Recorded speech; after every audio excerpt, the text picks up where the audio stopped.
Hey guys, it's Hans Hobbies, and I have some thoughts after my first run with the Redcat RC MT10E. And where should we start? Overall, you saw my initial impressions of me doing my first drive of it, and I actually really enjoyed driving this thing. Surprisingly, I enjoyed driving this thing more than my landslide, and I was really impressed with my landslide and really enjoyed driving that truck. But the landslide, of course, is more powerful, more exciting, I guess. But this thing, I think, had just enough excitement for its size, for it to be a little bit more enjoyable for me. Also, this truck is a lot more controllable in the air compared to my landslide. The landslide overall, just it's not a very how should I put it? It's not a very it drives very well, but the controls, I don't know what about the electronics or whatever on the landslide is causing the issue, but the controls are very sensitive, and also sometimes there's a slight delay to some of the controls, so that makes it a little bit more difficult to control. Whereas this one is a lot more responsive, and it was a lot easier, a lot less sensitive in the air, so it was a lot easier to jump and just overall just bash around. And also because it doesn't weigh as much and doesn't go as fast as the landslide, it also has a lot less of a chance for it to have a lot of breakages, at least on 2S, especially with the body. Now I haven't really crashed it on the body yet. You can see that my body's still pretty clean, but that's what I suspect at the moment. Otherwise, I'll start with some of the issues I had.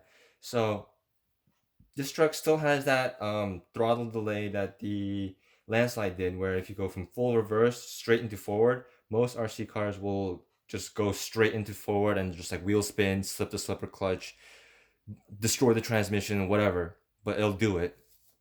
Do backflips or whatever. Like it will do it though. Whereas this one, kind of like my landslide, when you go from full reverse to forward, it will actually have a delay. It'll actually stop for a second and then go. And I suspect that might be a tuning thing that they've done out of the box to protect the transmission of this truck, because this truck does not have a slipper clutch, and it does not have a center diff. So you really want to be careful with the drivetrain. So I guess that's why they tuned it that way. I would have preferred it not to do that and just leave it up to me, um, to decide if I want to destroy my truck or not. Because having that kind of control also adds a bit of more excitement and punchiness to the truck, I feel. So that's something that I would have liked to see changed. Another thing was I got some tears on the sidewall of the tire. Um, and it was just after my first run. I ran about 4 packs through the truck. The first pack you saw me driving it at that parking lot and the skate park. Um, and then my second pack I drove in that same parking lot again, but in like a slightly different area. And then my last 2 packs I basically drove just in my backyard. And then after all my running, when I was drying the truck out and cleaning it and stuff, I noticed that some of the tires, I believe one tire fully cut open a sidewall, tore open a sidewall. Another one was cracked, so it was on its way to being torn open. The other two are fine, but 2 out of the 4 tires were either torn open or about to be torn open. So that was something I noticed. And that I don't think is because these tires are crappy tires or they're bad tires or oh it's Redcat. Redcat makes bad cars. I don't think it's because of that. Um, it just happens like especially when monster trucks and stuff like that have really soft tires, I think, and you land a lot on your sidewall, it just has a chance for like the asphalt or the terrain to like kind of punch in here. And especially with the brushless power of this thing, I think that's when it starts like tearing at the sidewall. Because Traxxas, there's a lot of Traxxas people that um, swear by Traxxas. I've had multiple Traxxas vehicles also tear the tires on their track on those, and it's not because they're bad quality tires or badly constructed tires. It just happens sometimes, just accident. My Summit actually, Has really nice tires. I really like those tires, but that one also has a couple tires that has the sidewall torn open, so I had to have to super glue that shut. And then my Stampede also tore a couple tires, so it's just something that ends up happening sometimes. So um, I don't think it's a major issue. It's just something I wanted to note. Just wanted you guys to know everything that I experienced with the truck. Um, Another thing is the the body clips. In my unboxing and first impressions video, I had a bit of issue getting the rear body pins out, and for the easiest way to put these in, you want to put them in like sideways like this, with the rounded part going to the middle of the truck.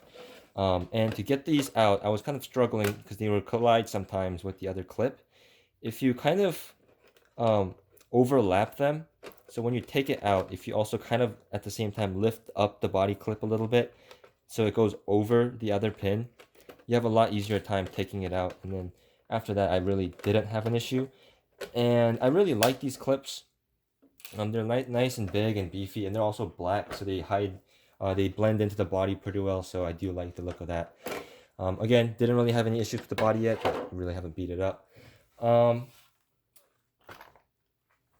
About the chassis, one thing I did notice is the Velcro battery strap system on this truck is a lot easier than on the landslide. Because the landslide, even without the center brace on it, sometimes this little plastic loop here would get stuck down by the chassis, and you couldn't like re-loop it or anything.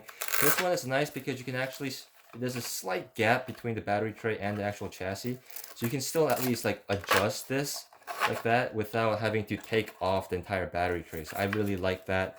I also like the fact that it has these two little like indents on the chassis here for your battery strap to sit, so it's not just sitting on the outside of your chassis or just flopping around looking all crappy.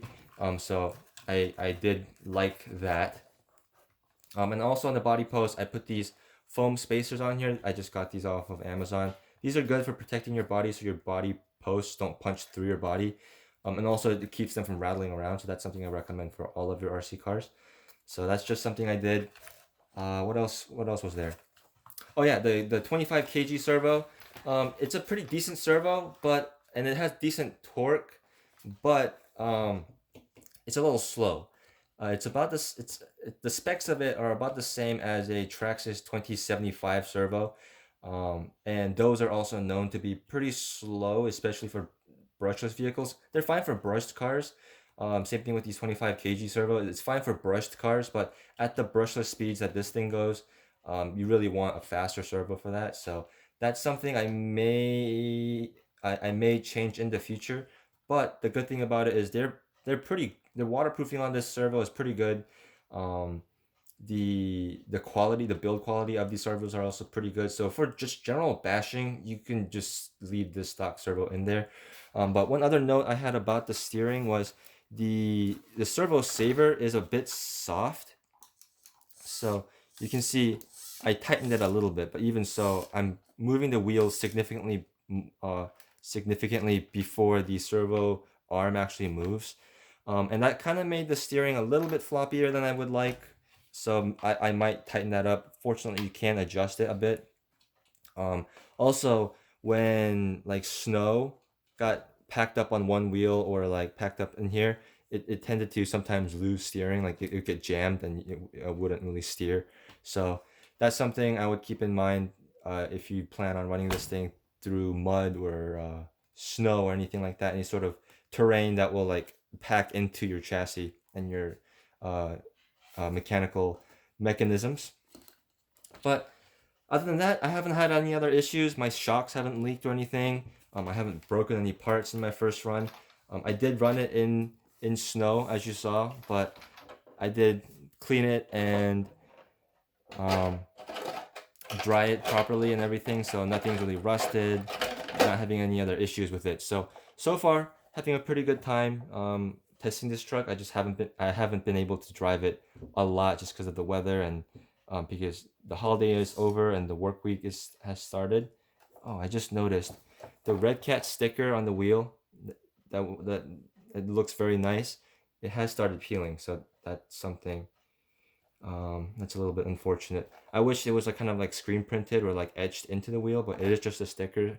And that's the thing about putting stickers on spokes and stuff, is they tend to get peeled up. So I'll have to cut off some of those, the lifted part of that sticker, so I can save that decal. But anyway, oh, and then one other note, the how those chassis skids did.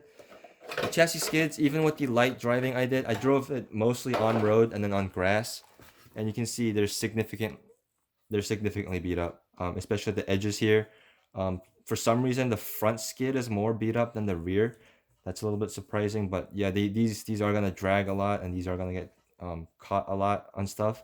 So skids are something I would definitely keep an eye on. But that is officially it for this video. I will continue driving this and testing this, and until my full review.